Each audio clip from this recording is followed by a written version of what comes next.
हमारे सामने प्रेम सिंह जी बैठे हैं, मुख्यमंत्री जी बैठे हैं, वो टीचिंग की नौकरी छोड़ के पॉलिटिक्स में क्यों आ गए? दो एग्जाम्पल्स हैं आपके सामने। इन दोनों में एक तारतम्य है, एक रिदम है, एक लय है दोनों में। वो टीचर बने, उनको फील हुआ कि उनका स्वधर्म टीचिंग से ज्यादा कुछ और है।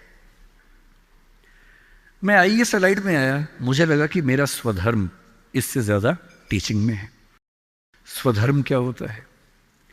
आपने गीता पुस्तक का जिक्र सुना होगा, उसमें श्री कृष्ण ने स्वधर्म का जिक्र किया है। यहां बहुत सारे बच्चे बौद्ध समाज से होंगे, महात्मा बुद्ध ने भी इस बात पर खूब जोर दिया है। सारे धर्मों, सारे दर्शनों का जो सार है वो ये है, हर व्यक्ति हर काम के लिए फिट नहीं होता है।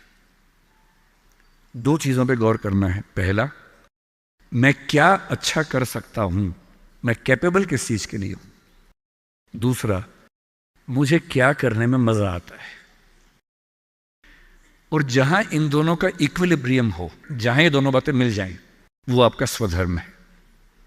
यानी जैसे मैं सिंगर बनना चाहता था, पर मैं इतना गंदा गाता हूं कि मैं जब घर में गाता था मेरे पेरेंट्स बोलते तो मैं भारतीय सेना में चले जाना चाहिए, बिना बंदूक के विदेशी की तरह देख के गा देना, बस वैसे ही मर जाएंगे सारे के सारे। सही बात है भाई, ये भी ठीक बात है। तो मेरा मन था कि मैं सिंगर बनूं, पर गला कौवे जैसा भगवान ने दिया, कोयल जैसा नहीं दिया, तो मैं सिंगर नहीं बनूंगा। मेरे मन से क्या होता है, अच्छा लगने से क्या होता है भाई? सुने भी तो कोई मेरी बात को, मेरे गाने को सुने भी तो सही कोई। तो मेरा मन क्या करता है काफी नहीं है। दो चीजें हैं, मैं क्या कर सकता हूं।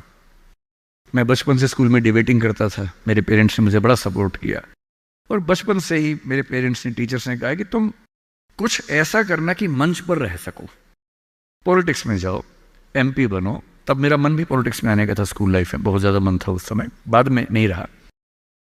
तुम पॉलिटिक्स में जाओ, तुम वकील बनो, क्योंकि जब कोर्ट केस लड़ोगे तुम्हें बोलने की ताकत भगवान ने दी है, उसका इस्तेमाल करो। या टीचर बनो। टीचर की छवि हमारे समाज में बहुत अच्छी नहीं होती थी, हालांकि मेरे पेरेंट्स टीचर ही हैं दोनों, पर हमारे समाज में टीचर की छवि होती है। और हमारे देश का दुर्भाग्य है कि जो प्रोफेशन देश को गढ़ता है उसकी छवि बहुत अच्छी नहीं है। टीचर बनना बहुत लोगों का सपना नहीं है, मेरा तो है। और मेरा स्वधर्म, मैंने महसूस कर लिया कि मेरा स्वधर्म टीचिंग है। और स्वधर्म का मतलब वही दो बातें जो मैं कर सकता हूं और जो मैं करना चाहता भी हूं। आपके मुख्यमंत्री जी अच्छे टीचर रहे होंगे, पर उनको बार बार मन में आता होगा कि मैं जनता के बीच जाकर उनके साथ काम करके क्यों ना कुछ ऐसा करूं कि पॉलिसी मेकिंग में आऊं। उनका स्वधर्म उनको वहां खींच के ले गया, तो उन्होंने वो किया। और इस दुनिया में जो भी सफल इंसान आपको देखे, कोई भी सफल व्यक्ति देखे, किसी भी फील्ड का हो, आप हमेशा देखेंगे वो वही व्यक्ति है जो अपने स्वधर्म पे चल रहा है, जिसने वही रास्ता चुना जो उसकी क्षमताओं यानी कि कैपेबिलिटीज और उसके इंटरेस्ट यानी कि उसकी इच्छाओं से मैच करता था। तो आप सबसे मैं कह रहा हूं कि आईएएस या पीसीएस या सरकारी नौकरी की अंधी दौड़ में मत दौड़िए। मैंने बहुत सरकारी नौकरी वालों को देखा है दुखी रहते हुए। सरकारी नौकरी में अच्छा वेतन है तब भी दुखी है, क्योंकि वो नहीं कर पा रहे जो दरअसल करना चाहते थे। सरकारी नौकरी में क्या होता है? सुरक्षा मिलती है, सेफ्टी होती है, सिक्योरिटी होती है, सम्मान मिलता है, समाज के लोग पूछते हैं आपको कि आप सरकारी नौकरी में हैं। गस्टेड ऑफिसर होंगे तो स्टैंप लगा के साइन करने की ताकत आ जाती है। आप जज हैं तो आपकी बात में वजन होता है। आप आईएएस आईपीएस है तो आप पूरा राज्य या देश चला रहे हैं। तो ताकत तो है, अच्छा है, सुरक्षा बहुत ज्यादा है। सबसे पहले ध्यान से सोचिए कि आप अपने जीवन से चाहते क्या है। मैंने जब नौकरी की तो मैंने फील किया कि इस नौकरी से मेरी जो मूल जरूरतें हैं वो पूरी हो नहीं पा रही। क्या जरूरतें हैं? मुझे अच्छा लगता है कि मैं खूब पढ़ूं और मंच पे खूब बोलूं। वहां कहा कि अब मंच पे जा ही नहीं सकते, कोड ऑफ कंडक्ट। मैंने कहा यार, जिस चीज के लिए पैदा हुआ वही नहीं कर पाऊंगा मैं तो। फिर दिन भर फाइलों में काम करना है। अब फाइलों में काम करना अच्छा लगता है कई लोगों को, मुझे नहीं अच्छा लगता, मेरा नहीं है ऐसी रुचि है, तो मैं क्या करूं। मेरा मन करता था कि मैं खूब पढ़ूं, गहरी चीजें पढ़ूं। वहां तो वही पढ़ना है जो सरकार के हिसाब से चीजें आती हैं, उसमें कोई बहुत क्रिएटिव स्कोप नहीं होता है। तो मैं कुछ महीनों में समझ गया कि ये मेरे बस की बात नहीं। और मैं आपसे एक लिटमस टेस्ट कहता हूं, अपने पेरेंट्स से अकेले में बात करना। देखिए मैं बहुत ज़्यादा बोलता हूँ, जब आपको लगे ज़्यादा हो गया आप इशारा कर देना, मैं चुप हो जाऊँगा वहाँ पर, है ना। मैं भूल जाता हूँ कि मैं कितने घंटे बोल चुका हूँ तो आप हिंट कर दीजिएगा। आज घर जाके अपने पेरेंट्स से बात करना और एक बात पूछना उनसे, अकेले में बात करना, सबके सामने नहीं। स्पेशली अगर आपके पापा किसी नौकरी में हैं या मम्मी नौकरी में, जो भी नौकरी में, उनसे पूछना। उनसे कहना कि पापा आप नौकरी में खुश हो, ये बोल के चुप हो जाना। ये मम्मी आप नौकरी करती हो सरकार में या प्राइवेट जहां भी करती हो, ईमानदारी से बताओ, मेरे सिर पे हाथ रख के बताओ कि आप खुश हो।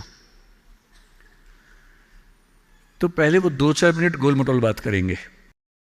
हाँ बेटा क्या कह सकते हैं बेटा, हाँ ठीक ही है बेटा, सब बढ़िया चल रहा है बेटा, ऐसी ऐसी बात करेंगे। आप 2 मिनट के बाद फिर उनका हाथ पकड़ के अपने सिर पे रख देना। अब बोलना आपको मेरी कसम में झूठ बोला तो मर जाऊंगी, मर जाऊंगा। झूठ मत बोलना, सच्ची बताओ आप खुश हो। 2-4-5 मिनट के बाद उनके आंसू निकल जाएंगे या आवाज भर आ जाएगी उनकी। और मैं गारंटी दे रहा हूं आपको, 10 में से 9 पेरेंट्स कहेंगे बेटा खुश तो नहीं है पर क्या करें, क्या करें। तुम्हारा करियर बनाना है, तुम्हारी जिंदगी ठीक रहे, नौकरी छोड़ भी तो नहीं सकते। शायद बाद में जो पीएफ है उसके पैसे मिलेंगे, तुम्हें कॉलेज में पढ़ाना होगा, फीस इकट्ठी करनी होगी, घर बना के देना है, तुम्हारी शादी होगी, कैसे करूंगा, कैसे करूंगी। आप उनसे पूछना कि अगर आप 20 साल पीछे जा सको अपने इतिहास में, टाइम मशीन में आपको बिठा दिए, 20 साल पीछे ले गए और आपको 2 ऑप्शंस मिले, एक यही नौकरी करने का, एक कुछ और करने का, और ये एज्यूम करते हैं कि फाइनेंशियल सिक्योरिटी उतनी ही आपके पास रहेगी जितनी नौकरी में थी, एज्यूम कर लेते हैं। आप क्या करना चाहेंगे? गारंटी से बता रहा हूं, मजाक नहीं कर रहा हूं, गारंटी दे रहा हूं कि 10 में से कम 7 या 8 कहेंगे मैं वो रास्ता चुनना चाहूंगा, ये नहीं चुनना चाहूंगा। इसलिए सिर्फ सिक्योरिटी जिंदगी में काम नहीं आती है, जिंदगी में बहुत कुछ काम आता है। और आपकी जनरेशन के सामने इतनी अपॉर्चुनिटीज हैं। हमारे सामने तो क्या था, हमने जब कॉलेज पास किया तो लोगों से पूछा आप क्या करें, तो लोगों ने कहा 2-3 रास्ते हैं, एक रास्ते आईएएस बन जाओ, एक है टीचर बन जाओ, एक वकील या जज वाला रास्ता है। तो हमने 2 रास्ते चुन लिए, टीचर और आईएएस। टीचर का चुना इसलिए मैंने एमए किया, एमफिल किया, पीएचडी किया, यूजीसी नेट जेआरएफ का एग्जाम दिया कि ठीक है टीचर बन जाएंगे। तब तक आईएएस में इसमें एलाइड में हो गया तो वहां जाके देख लिया। जल्दी ही समझ में आ गया कि दोनों में उतना मजा नहीं आ रहा है तो दोनों छोड़ दिया। लेकिन उस समय छोड़ दिया, अगर 2-4 साल कर लेता तो आज तक वही कर रहा होता। क्योंकि वो जो सुरक्षा है ना, दलदल जैसी होती है, एक बार दलदल में घुस गए बाहर निकलना बड़ा मुश्किल है। लेकिन आपकी जनरेशन का सोचिए, जब मैं अपने आसपास देखता हूं, मेरे बहुत सारे दोस्त सोशल मीडिया पे काफ़ी सक्सेसफुल हैं, फिल्म इंडस्ट्री में हैं। उनमें से एक ने मुझसे पूछा कि सर मैंने 30 साल नौकरी की है और मैं अपनी फील्ड में लगभग टॉप पे हूं। मान लीजिए मैं आपसे पूछूं, ये प्राइवेट सेक्टर की बात है, एक टीवी चैनल के टॉप व्यक्ति के बारे में बता रहा हूं मैं आपको। उसने कहा कि अगर मैं आपसे पूछूं कि मैंने ठीक किया या गलत किया तो आप क्या सलाह देंगे? मैंने कहा सलाह तो मैं क्या आपको दूंगा, आप मुझसे बड़े हैं, सलाह तो मैं आपसे ले लेता हूं बल्कि, लेकिन अगर आप मेरा ओपिनियन चाह रहे हैं तो मैं आपको केवल एक बात बता के समझाता हूं। मेरा अपना मानना यह है कि नौकरी अच्छी है, नौकरी से अच्छा है उद्यम, एंटरप्रेन्योरशिप या सेल्फ एम्प्लॉयमेंट। ये बात मैंने कई मंचों पे कही है। कुछ दिन पहले मैं दिल्ली का एक बहुत प्रतिष्ठित कॉलेज है, Shriram college of commerce SRCC, वहां मैं गया था और मैंने बड़ा खुल के कहा कि स्टार्टअप करना नौकरी करने से बेहतर क्यों है, एक आर्गुमेंट दिया। वहां एक आर्गुमेंट छूट गया था, आज मैं आपको वो आर्गुमेंट बताता हूं। जब हम नौकरी करते हैं, मैंने उसी व्यक्ति को कहा कि जैसे आपने नौकरी की है, 30 साल हो गए, आपके पास 3-4 साल बचे होंगे। उसने कहा सर 3 साल बचे हैं, फिर मैं रिटायर हो जाऊंगा। मैंने कहा आपने ज़िंदगी भर में मेरे ख्याल से आपकी महीने की सैलरी आजकल शायद 1.5-2-2.5 लाख रुपए होगी। आपने ज़िंदगी भर में ठीक ठाक पैसा कमाया होगा, पर जितना भी कमाया होगा लगभग उतना खर्च भी हो गया होगा, क्योंकि खर्चे भी तो बढ़ते हैं ना परिवार के समय के साथ। बच्चे हैं, करियर है। बोले हाँ सर, कुछ बचता नहीं है, बस ये है कि काम चल जाता है। मैंने कहा अब 4 साल में रिटायर होंगे, आपने एक घर ज़रूर खरीद लिया होगा नोएडा वोएडा में। बोले हाँ सर नोएडा में। नोएडा दिल्ली के पड़ोस में है जहाँ कई लोग रहते हैं। दिल्ली में नौकरी करके घर खरीदना बड़ा मुश्किल काम है। तो दिल्ली में जो लोग नौकरी करते हैं दिल्ली के आसपास घर खरीदते हैं। नोएडा एक जगह है, इंदिरापुरम एक जगह है, गुड़गांव एक जगह है, वहाँ आमतौर पर घर खरीदते हैं जो दिल्ली से सस्ता मिल जाता है और अच्छा घर मिल जाता है। मैंने कहा रिटायर हो जाएंगे, रिटायरमेंट के बाद कितने पैसे आपके पास होंगे, ज़िंदगी भर की बचत? बोले सर मैंने कुछ स्कीम्स में पैसा लगा रखा है, लेकिन मेरे पास 10-15 लाख रुपए कैश होगा, और जो स्कीम्स मैंने इन्वेस्ट किया हुआ है मैंने सही टाइम पे इन्वेस्ट कर दिया था, तो मुझे महीने का 50-60-70 हज़ार रुपये वहाँ से आता रहेगा, जिससे मेरे खर्चे निकलते रहेंगे, मेरी फैमिली सेफ रहेगी, मेरे हस्बैंड वाइफ हम सेफ रहेंगे। मैंने कहा बढ़िया है। मैंने कहा सिनेरियो नंबर 2 सोच के देखिए ज़रा। फिर मैंने ये भी पूछा आपके बच्चे करते क्या हैं? तो उन्होंने कहा कि सर मेरा एक बच्चा तो सॉफ्टवेयर की दुनिया में है, एक बच्चा मेरा मीडिया में ही, जर्नलिज्म में ही काम करना चाहता है, वो अभी पढ़ रहा है, जल्दी ही नौकरी शुरू कर देगा। मैंने कहा जब वो नौकरी शुरू करेगा उसकी सैलरी क्या होगी? बोले सर शुरुआत तो 30-35 हज़ार से होनी चाहिए, धीरे धीरे फिर परफॉर्मेंस के हिसाब से सैलरी बढ़ जाएगी उसकी। मैंने कहा चलिए अब चैनल चेंज कर लेते हैं। मान लीजिए कि आपने 30 साल पहले नौकरी की जगह अपना उद्यम शुरू किया होता। लेट अस एज्यूम, मैं जानता हूं कि अपना उद्यम करने में खतरा ज्यादा होता है, बहुत ज्यादा होता है। 1000 में एक उद्यम बेहद सफल होता है, जिसको आप देखते हैं अखबारों में, स्टार्टअप, और वो क्या बोलते हैं, यूनिकॉर्न। यूनिकॉर्न का मतलब एक सींग वाला घोड़ा, ऐसा घोड़ा जिसका एक सींग हो। एक माइथोलॉजी है यूरोप की, उसमें यूनिकॉर्न का जिक्र आता है। वो तो 1000 में एक होता है यूनिकॉर्न। बाकी लेकिन ये है कि आप रीजनेबल सक्सेस तो आप ला सकते हैं थोड़ी सी मेहनत करके। धीरे धीरे लोग आपको जानने लगते हैं, एक ब्रांडिंग बनने लगती है, और 3 साल का मानते हैं कि ब्रेक इवन का एक जस्टिफिकेशन पीरियड है कि 3 साल अगर आपने ठीक से काम कर लिया। एक ये फॉर्मूला आप भी समझ लें, दुनिया में कोई भी काम हो, कितना भी मुश्किल हो, अगर आपने 3 साल उस पर ठीक से खर्च कर दिए तो मान के चलिए कि उसमें आपको सक्सेस मिलनी तय हो जाएगी। 3 साल का गोल्डन रूल है। तो मैंने उस व्यक्ति से कहा कि अगर आपने 3 साल स्ट्रगल कर ली होती, अपना काम शुरू किया होता, लेट अस एज्यूम, और सफल हो जाते, और मान लीजिए सफल ना होते तो नौकरी कर लेते, ऐसा भी क्या है, 30 साल नहीं 27 साल नौकरी कर लेते, कौन सी ऐसी खास बात है। और यदि आज आपका एक एम्पायर खड़ा हो जाता, अभी आप नौकरी करते हैं, उस समय शायद आप 500 लोगों को, 100 लोगों को, 1000 लोगों को नौकरी दे रहे होते। कोई मुझसे अगर पूछता है ना कि मैं जिंदगी में किस चीज से सबसे ज्यादा खुश रहता हूं, सबसे ज्यादा, वो ये है कि जब मैंने नौकरी छोड़ी, अपना काम शुरू किया।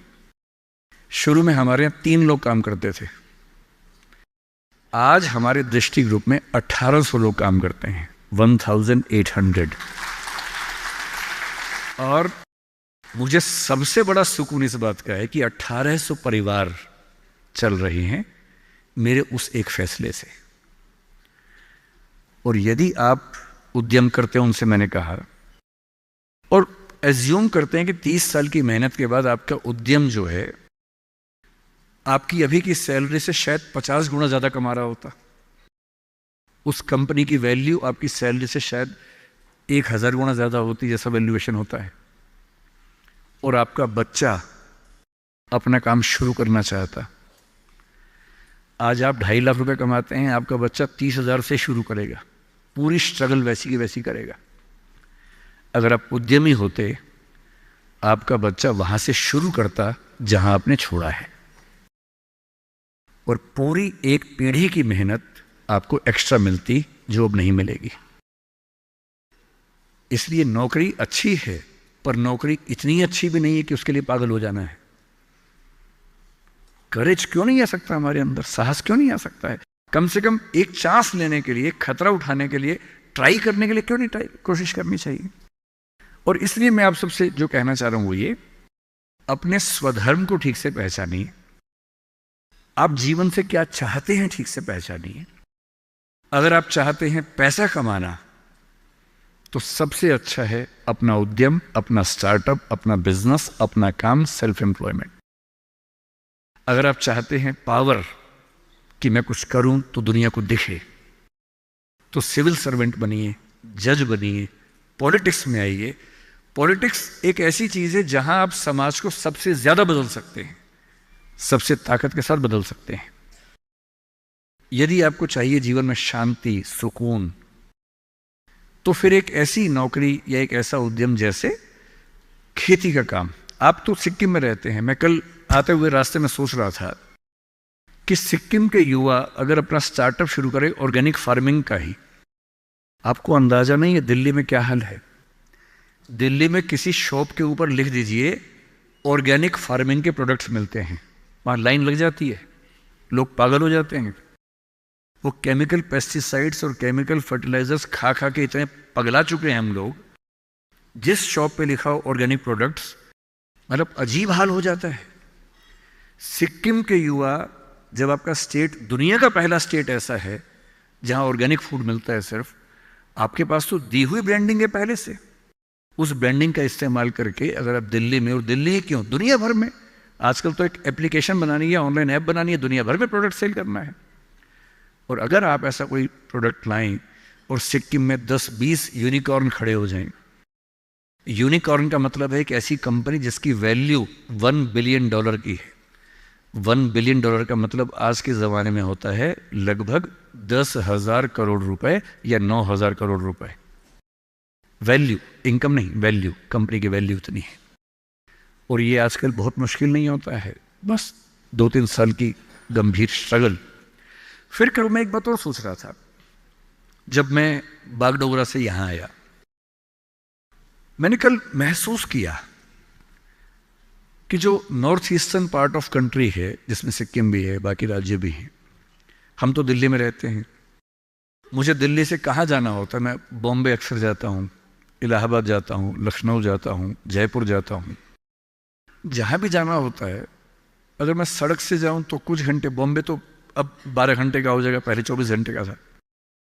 और फ्लाइट हर जगह की है, फ्लाइट में बैठे 2 घंटे बॉम्बे, 1 घंटा इलाहाबाद, आधा घंटा लखनऊ, आधा घंटा जयपुर, बात खत्म, पहुंच गए। अब मैं सिक्किम आना चाह रहा हूं, कल को शायद मैं अरुणाचल जाना चाहूं, नागालैंड जाना चाहूं, मैं बहुत आसानी से पहुंच नहीं पा रहा हूं। यह दिक्कत तो सब लोगों के साथ है। आपका दिल्ली के साथ, देश के बाकी हिस्सों के साथ कांटेक्ट इतना कमजोर है, चिंता की बात है। पर यह चिंता केवल सरकार के लिए क्यों है? एक रास्ता भी तो है। कल मैंने रास्ते में एक चीज सोची, आपसे शेयर करता हूं, शायद आप में से कोई इस रास्ते पर चलना चाहे। हवाई जहाज तो उसके लिए बहुत बड़ी पट्टी चाहिए होती है। मुझे पता है कि यहां पड़ोस में एक हमने एयरपोर्ट बनाया है जो मौसम की वजह से कम चल पाता है। हेलीकॉप्टर एक बहुत बड़ा स्ट्रक्चर होता है जिसको मैनेज करना आसान नहीं होता है। अगर आप टेक्नोलॉजी को ठीक से समझते हो तो अभी दुनिया के कुछ देशों में एक्सपेरिमेंट्स हुए हैं, एक्सपेरिमेंट सक्सेसफुल हो चुके हैं। आप यूट्यूब पर सर्च कीजिए, मिल जाएंगे आपको। क्या एक्सपेरिमेंट है? एयर टैक्सी का, हवाई टैक्सी। कई कंपनियों ने अलग अलग तकनीक से यह प्रयोग करके देख लिया है।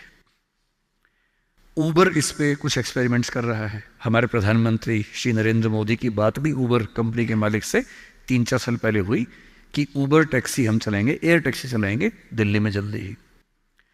दिल्ली से गुड़गांव जाने में 1 घंटा लगता है, एयर टैक्सी 8 मिनट लेगी मैक्सिमम। टैक्सी कैसे काम करेगी? आपने ड्रोन देखे हुए हैं, हेलीकॉप्टर भी तो इस तरह का ड्रोन ही होता है। एक कार जैसा इंस्ट्रूमेंट है जिसपे 4 पंखे लगे हैं, वो ड्रोन बन के उड़ता है और एक जगह से दूसरी जगह ले जाता है। बैटरी ड्रिवन चीजें भी आने शुरू होने वाली हैं जो कि बहुत कॉस्टली नहीं पड़ती हैं ऑपरेट करने में। मैं कल ही सोच रहा था कि नॉर्थ ईस्ट में अगर कुछ ऐसे युवा हो, कुछ सिक्किम में हो, कुछ अरुणाचल में हो, नागालैंड में हो, त्रिपुरा, मिजोरम, मेघालय में हो, और मिलके कुछ ऐसी कंपनियां बनाएं सरकार की पॉलिसी से बात करके, और मेरे ख्याल से सभी राज्यों के मुख्यमंत्री दिल्ली में बात करेंगे। सिविल एविएशन मिनिस्ट्री से, होम मिनिस्ट्री से परमिशन जो रिक्वायर्ड है वो लेने के बाद उबर जैसी कंपनियों से टाई अप करके जैसे भी करना चाहें, अगर हमारे पास एयर टैक्सी का एक अच्छा मॉडल बन जाए। कल जब मैं तीस्ता के पास से निकला, मैंने अपने ड्राइवर साहब से पूछा, क्योंकि पुल एक दो टूट गया बता रहे थे, बहुत मिट्टी मलबा जमा था। मैंने उनसे पूछा कि जैसे नदी के सामने जो गांव है, अगर मुझे यहाँ से वहाँ जाना हो, पुल तो टूट गया, कैसे जाएंगे? उन्होंने बताया कि यहाँ से वहाँ जाने के लिए 50 किलोमीटर पीछे जाके एक पुल पार करके आना पड़ेगा, क्योंकि अभी पुल टूट गया है। और मैं सोच रहा हूँ कि मान लीजिए इस नदी के इधर और उधर दो दोस्त रहते हों, या किसी बच्चे का घर इधर है, स्कूल उधर है, अब वो कैसे जाएगा? और ऐसा क्यों ना हो कि इस राज्य की भौगोलिक स्थितियों को देखते हुए हमारे पास एयर टैक्सी के छोटे छोटे मॉडल्स बहुत जगहों पर हों, जो बहुत कम फीस पर वो सारा डिस्टेंस ट्रेवल करने में हेल्प करते हों। और ये उद्यम बाकी राज्यों के लोग यहाँ के करें, क्या इससे बेहतर नहीं है कि सिक्किम के बच्चे ये उद्यम करें?